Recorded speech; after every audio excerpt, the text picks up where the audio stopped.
Okay guys, today let's talk about one of the most popular Master of G-Shock, I guess, called the MUDMAN GW-9300, in this case gold black colorway.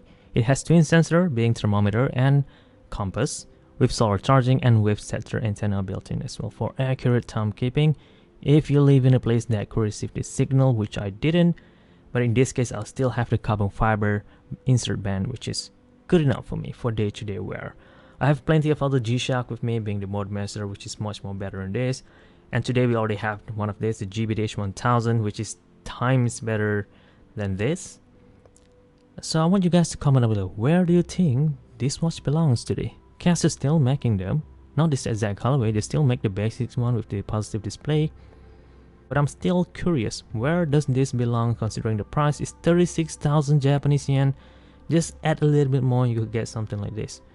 So I'm guessing this watch only belongs to those who love G-Shock or people like me who found this watch at a much cheaper price. I got this in used conditions, so keep that in mind, at around 100 bucks. So I guess that is a good deal for me, so that's why I picked this up and share this with you guys. The last time I make a video about this watch in particular is like 2 years ago, so this is a quick refresh for me and to those who have no idea what this watch is all about.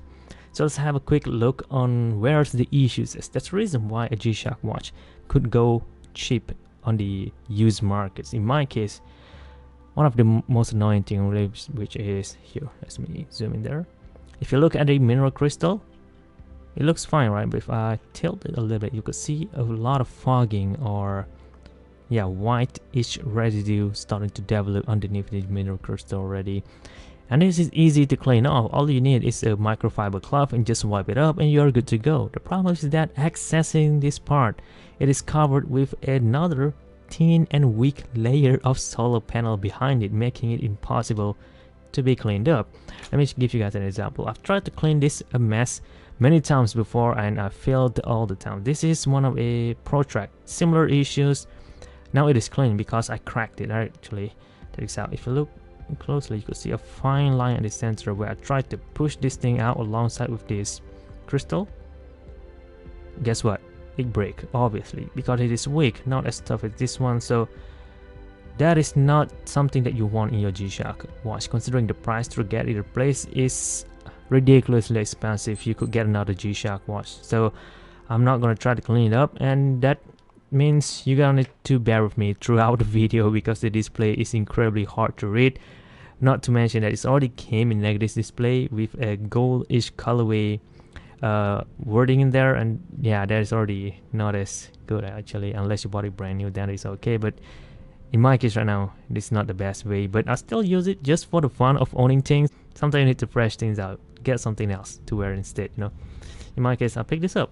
Okay, there's two variants actually, don't get confused. There's GW-9300 and this G-9300 without carbon fiber insert band, and one with this one with sensor antenna built into the circuit board and carbon fiber insert watch band, which is in my opinion the most popular, more collectible options, considering that the production for this watch has already ended. So if you are a collector, find something like this. Probably getting one in still a good shape, not like this one, but well, if you're low in the budget, probably you could. But anyway, this is what I picked up. Check this out. The carbon fiber is visible and you have shock resist lettering, large lip print on there. I guess if you wear this watch long enough, it will leave a mark on your wrist, the one you could read with shock resist in there. And you also have a G-Shock protection lettering over here, which is pretty cool in my opinion, something that only the owners will see. So there's a nice little details for G-Shock watch enthusiasts. And if you look at the back, it has Casio 3280 movement, GW-9300 GB, stand for gold black, stainless steel, back Japan Y, and water resistant 20 bar. So this is a fully made in Japan Master of G-Shock, which also another reason why it is pretty collectible in my opinion. When you consider even the buckle has Casio Japan sign underneath and it came in gold colorway. But keep in mind, even when it has 200 meter water resistance, if you don't take good care of it after you beat it up, the O-ring could get compromised and resulting in these issues I have over here, which is an annoyance to clean up and a risky thing to do as well.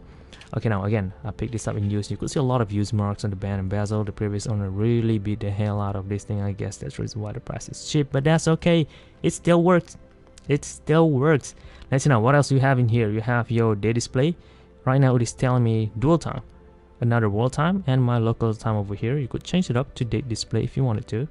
Pressing mode goes to the moon data, not a tide and moon combination, just moon data. I guess you could use this while you're fishing by the river, because moon age could affect the tide, not tide, water level to go low or high. So this is just enough. If you're fishing by the oceans, probably you need tide, but in this case I guess just for river fishing only, so that's why they only have moon data. If you know how to read this, you could predict the water level as well. Not to mention they also have twin sensor over here by pressing the buttons on the 3 o'clock positions, where it has thermometer, so you could check water temperature as well, and you know, plan your fishing trip accordingly, whether you could get a lot of catch today or not, just by checking these two informations. Not to mention you also have compass as well, which is not as easy to use because the northerly point direction, which is the most important thing, the thing that you see first when you enter compass mode, is in here.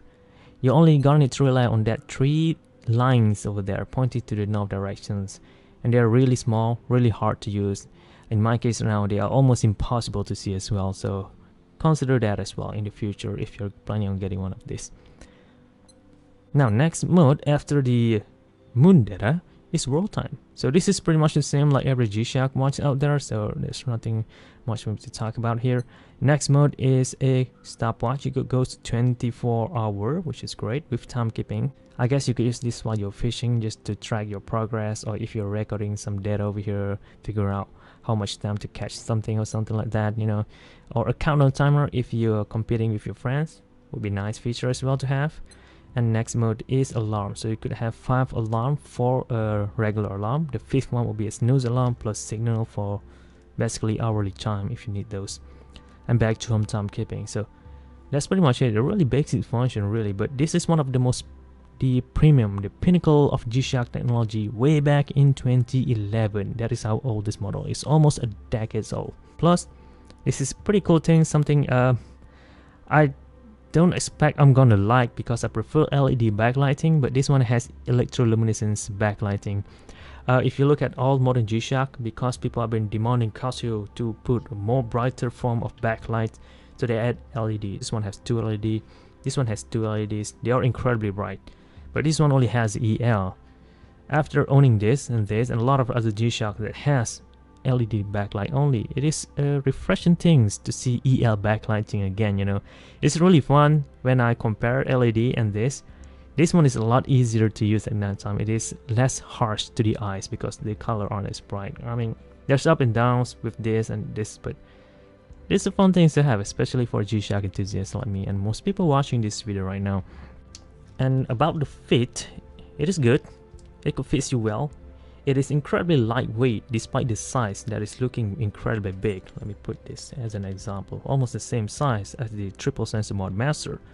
But this one is, I believe, half the weight of this thing. It's making it incredibly comfortable. Thus, I guess one of the other reasons why this watch is so popular among G-Shock watch users, because in the used market the price is affordable, it is comfortable, it has all the basic things for day-to-day wear. I guess, hey, it is rugged, it is more resistance, basically everything is guarded, everything is well protected. Even the buttons now are easy to use, something that I didn't expect to see. This is the main issues, the thing that I always complained the most in every single one of my MUDMAN review video. But now I just realized that, you know what, in order to solve this problem, just use it, keep using them, and then the problem will go away. The buttons are now easier to push after each wear. So that's really nice thing that I just find out. So if you're having the similar issues, you know what, again, keep using it and then the problem will go away.